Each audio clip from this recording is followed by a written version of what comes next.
So the most practical implication for moms then is at the very level of their relationship with their children. As women, they have really two different goals, depending on whether they're relating with their sons or their daughters.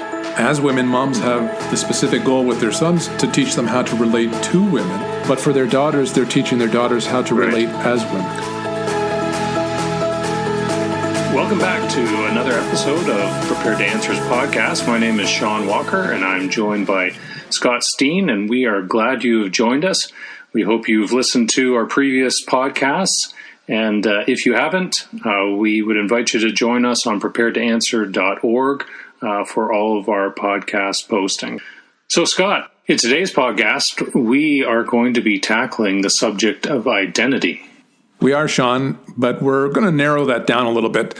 Identity is a huge subject. I'm not sure we could tackle everything we needed to say about that in one podcast. So as a way of narrowing our scope a little bit, and in light of the fact that we just finished celebrating Mother's Day, I thought we would talk today about how mums in particular are used by God to help form their own children's sense of identity.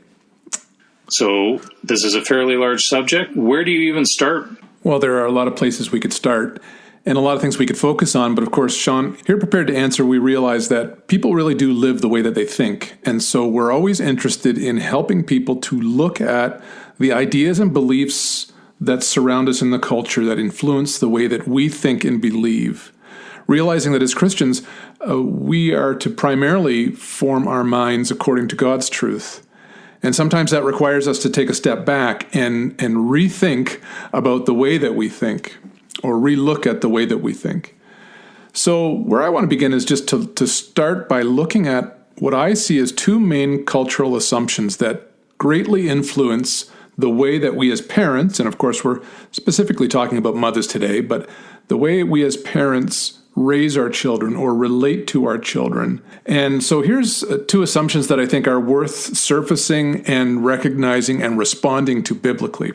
The first assumption is this: the cultural assumption that says that our children belong to us. Let's face it, our sinful tendency is to live as if life is all about us, and it's not. That's the Christian position, that the story of creation, that God's plan of redemption, that the promised return of Jesus, whereby God's eternal kingdom is established on earth forever, that's not our story. It's God's story. And the Bible confirms this. In particular, you look at the end of the story in John's Revelation in chapter 5, where John is given this vision of the throne room of God at the end of all time. And there he looks and he sees seated on the throne is the Lamb who was slain, that's Christ. And those gathered around the throne begin singing this song. They declare these things about him, about Jesus as the Lamb, and they say, "You are worthy to take the scroll," which in essence is the eternal will of God. "You're worthy to take that scroll and open its seals because you were slain. And with your blood you purchased for God persons from every tribe and language and people and nation." And here's the key: "You have made them to be a kingdom and priests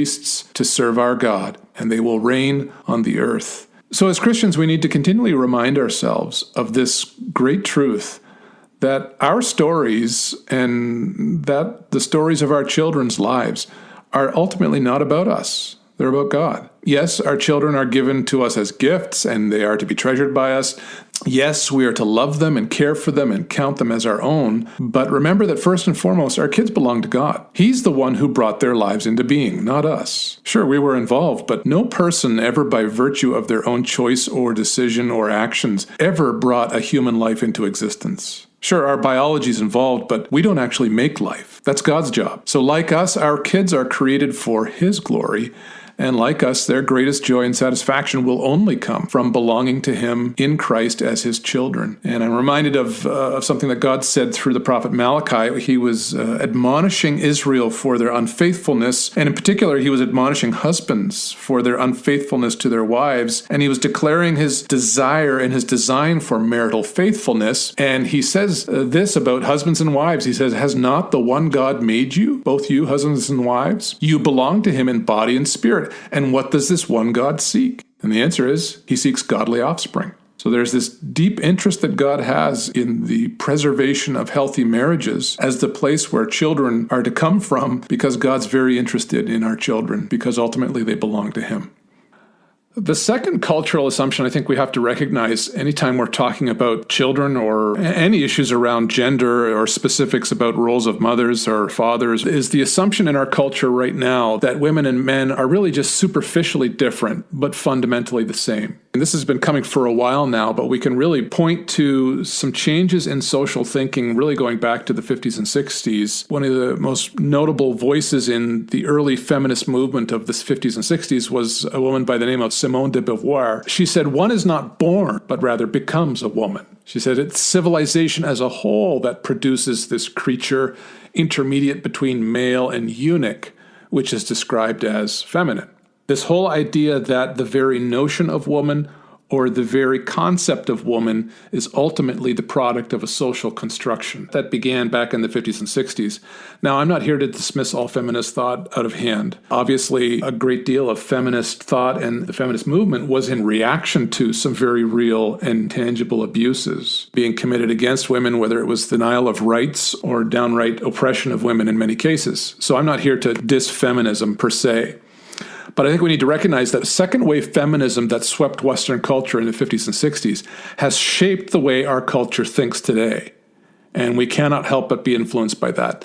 And the result is that popularly today, we tend to think of ourselves in genderless terms. Not that most of us would deny that there are such a thing as men and women, although some would. But we don't think of ourselves primarily in those categories any longer. We tend to think and talk about ourselves as persons, as individuals, as human beings, instead of as men and women. If you wanted to delve a little deeper in that, the last article we published on our website was called How Christians Should Respond to Identity Confusion. And in that article, I really kind of unpacked a little bit more on how do we get to the point where in our culture, we separated the notion of being an individual person from being a male or female being. And it's an interesting progression of thought, but it's there and you can kind of map it out. It's reflected, here's just a quote from another second-wave feminist, a woman by the name of Betty Friedan. She said, "For the first time in history," she's speaking about now this cultural movement in the 60s, the feminist movement, she says, "women are becoming aware of an identity crisis in their own lives, a turning point from immaturity that has been called femininity to full human identity." And there you can see really clearly that cultural separation of being female or male from being a human being. The essence of us is human, right? The female or male part, that's the social construction. That's been manipulated and we need to do away with that. So the implications of seeing male and female then as mere social constructions is that it reduces all arguments for male and female distinctions to social power moves. And that's basically what happened, is suddenly... Now, if they're social constructions, they're there for a reason, and the prevailing narrative is, the reason is so that men could maintain an oppressive hold over women. So if we undo those social categories, we pull the curtain back, so to speak, and show that they're nothing really, that they're just fabrications entirely, then we can move to a greater reality where we just do away with those altogether and treat each other as individuals, individual persons only. So here's the correction, I think, biblically to that assumption, to remember that men and women share the same nature, which means we are equal in value, but we do so as separate and distinct gendered beings. And this means that there's nothing that we ever do merely as human beings. Rather, everything that we do is as a man or a woman, even if we do the same things. You got a male basketball star or a female basketball star, right? They're both playing basketball, but one is doing it as a man and the other is doing it as a woman. And so there's a difference. Yeah, that's interesting. So then what's this got to do with mothers raising their kids? Well, it might be hard to see at first, but I would say it has everything to do with it. Because you cannot be successful, and this isn't just for mothers. These are principles that I think go both ways for mothers and fathers, but we're talking about mothers today. I think it has everything to do with it because you cannot be successful in raising your children if you don't know what the goal is. And biblically speaking, the goal in parenting is not to raise godly human beings. It's to raise boys to be godly men and girls to be godly women. Okay. That's good. So then what specific role would mothers play in developing a healthy sense of identity for their kids? Well, to start with, I would say mothers, by virtue of being mothers, they play a vital role in helping children establish a clear sense of who and what they are at the most basic level of their being, namely their being created as either male or female. Okay, when we go back to the scriptures and we look at the foundational texts of the Bible where everything starts and God explains how everything came about through his creative initiative. And Genesis chapter 1, verse 27 tells us, well, verse 26, God decides, now let us make man in our image. And so God decides to create man. Verse 27, created man in his own image. In the image of God, he created them. Male and female, he created them. And it's interesting, those last two lines, there's a parallel there. Right? He's talking about both at the same time. He created them in the image of God. Male and female, he created them. So that's very much core to understanding not just our own individual nature, but the nature of humanity itself. Now, history is full of extreme distortions when it comes to this idea that human nature has been divided into male and female. But it's interesting that virtually all of those models are based on conflict, which isn't surprising given what happened in Genesis chapter 3. That because of sin and the fall, the man and the woman who were both at the beginning naked and felt no shame before one another suddenly felt a sense of shame and suddenly turned on each other. And since then, there has been this male-female conflict.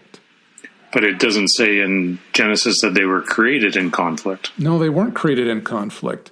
Now, the prevailing models of understanding the male and female interaction or distinction in humanity, really, they're all based on conflict, right? Whether it's distortions about the idea of male superiority or whether it's distortions about the idea of female superiority, which they are out there.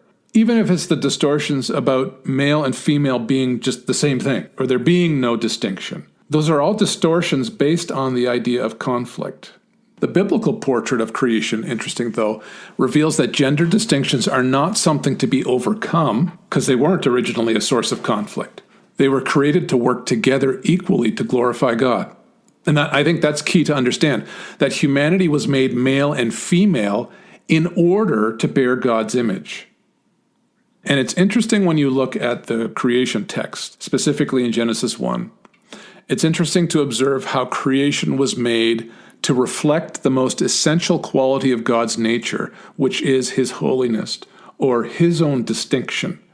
See, what makes God holy is that he, as God, is set apart. He is distinct. Holy basically means distinct. It means set apart. It means not like everything else. And that's who God is in his essence of his being. One thing he is not for sure. He is not the creation. He is God, and there is no other like him. He is holy. He is distinct.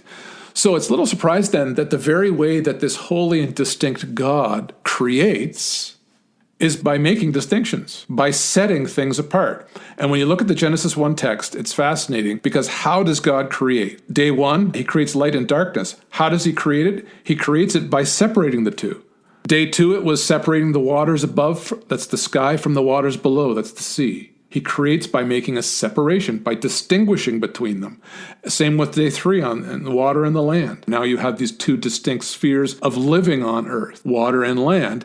And then he fills these distinct spheres with living creatures of all sorts, whether it be plant or animal. And how does he make them? They are all distinguished according to their own kind. And it's interesting to note that in all this creation, none of it was created in conflict. No. Right? No. That light and darkness weren't in conflict. No. The water, the sky above and the water below, they weren't in conflict, but rather they all worked together. Yeah, right. That's right. That's cool. Yeah. So finally, in his crowning achievement, he creates humanity, he creates man to bear his image. And how does he choose to create them? What form does he choose for humanity to take in order to bear his image? And the form he chooses is for humanity to be this plurality, this dual-formed being, male and female. And it wasn't just for practical purposes either. It wasn't just so they could be fruitful and multiply, because let's be honest, God could have figured out a different way to make more people.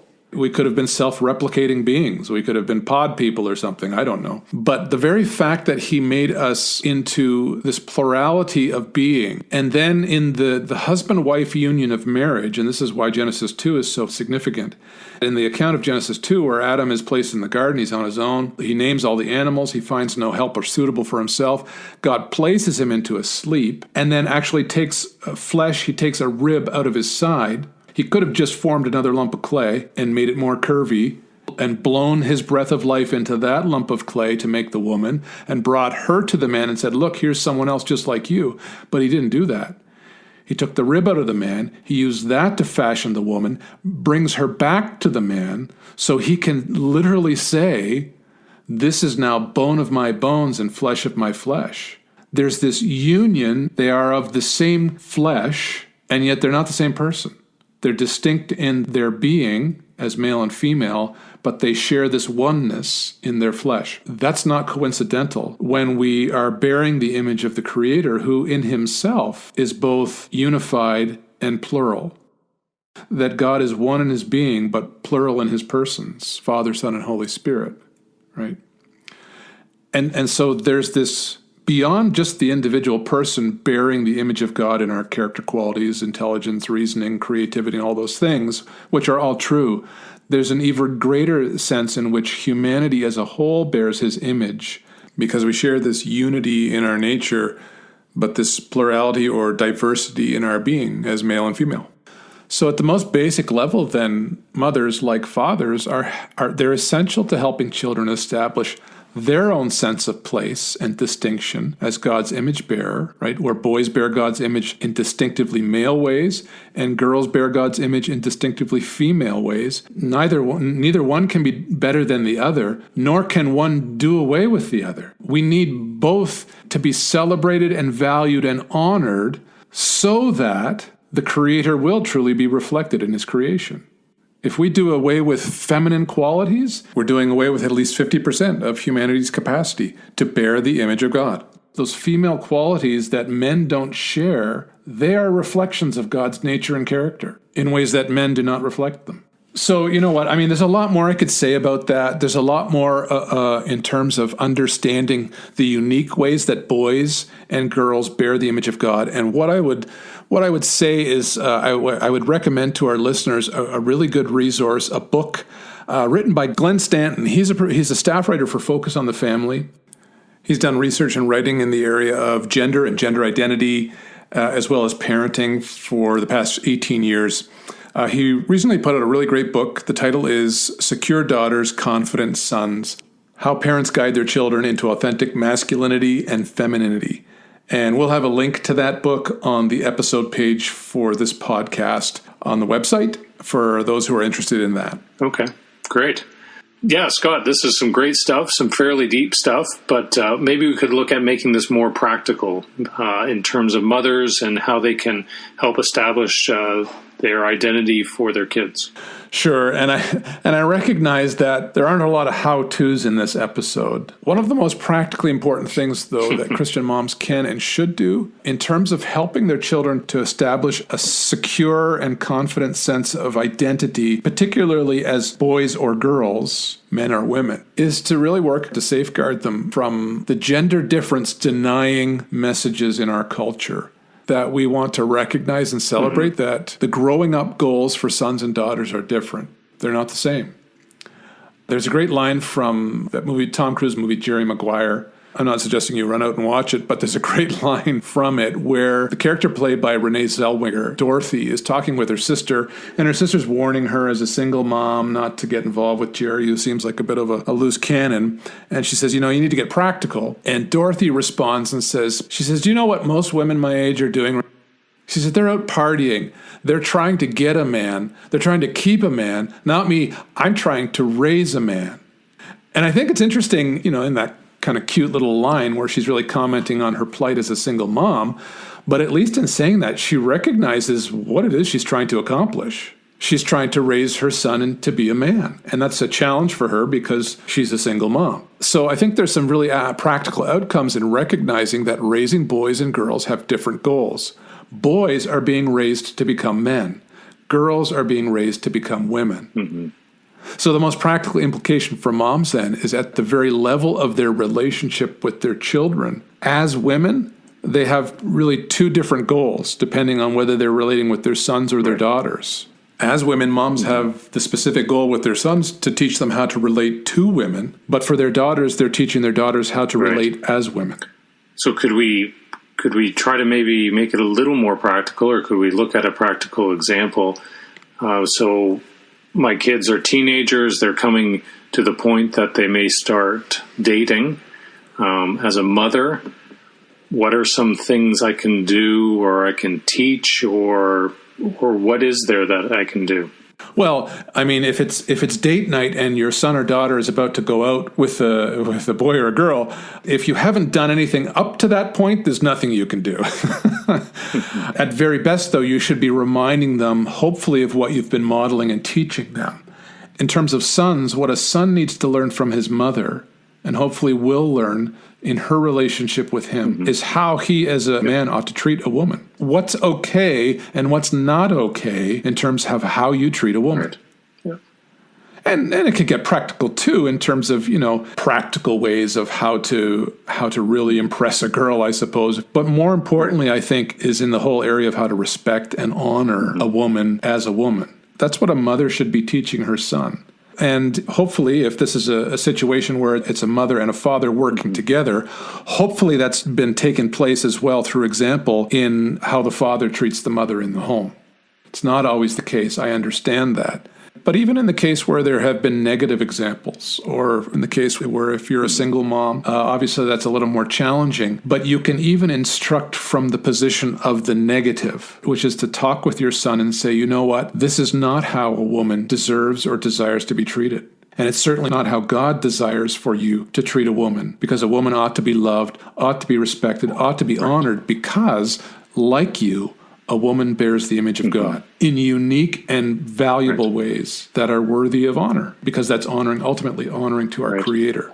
How about a daughter? Well, likewise for daughters, I think the reciprocal is a mother is trying to help a daughter relate as a woman, and so through her example and her relationship with her daughter, she's passing on an understanding of how you ought to expect a man to treat you, that this is not how a man ought to treat you, or this is what you should look for.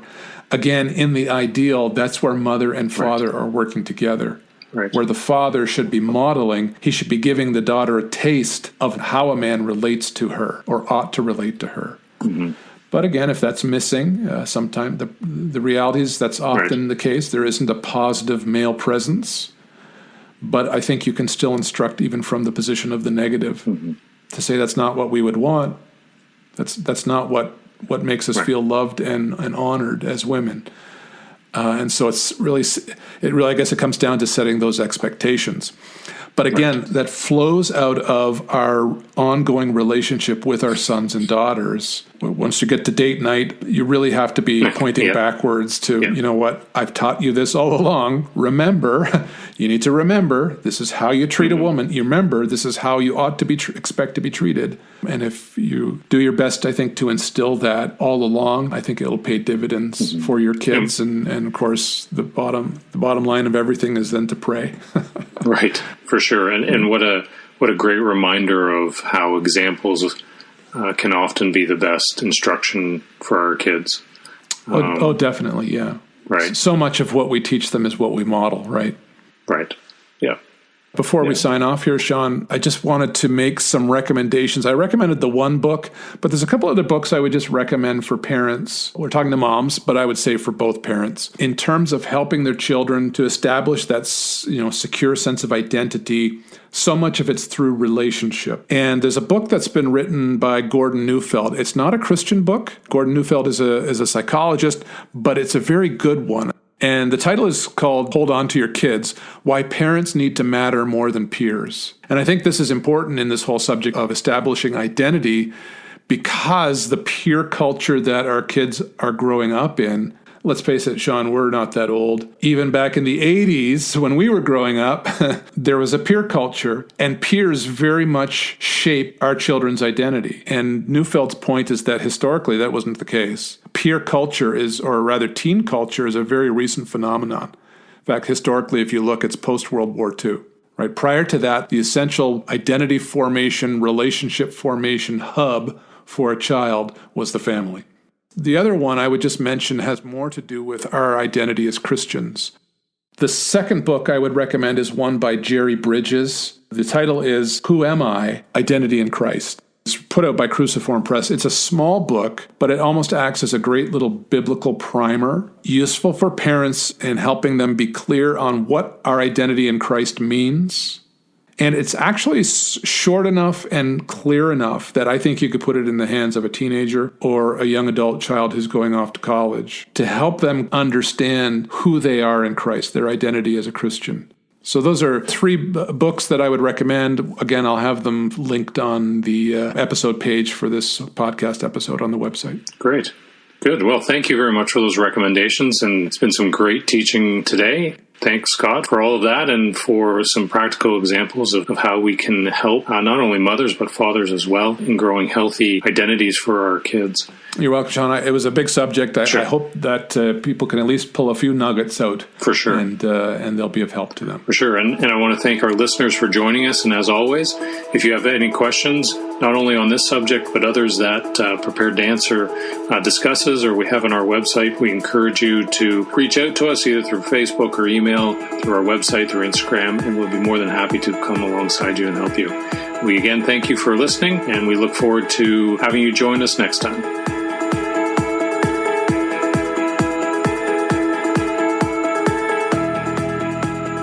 This podcast has been a ministry of Prepared to Answer.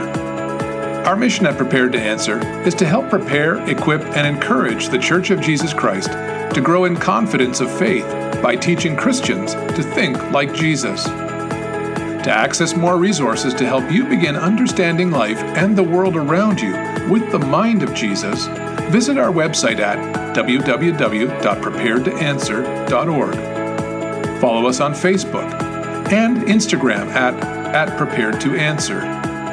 Or contact us directly by email at info@preparedtoanswer.org. May the Lord bless and keep you.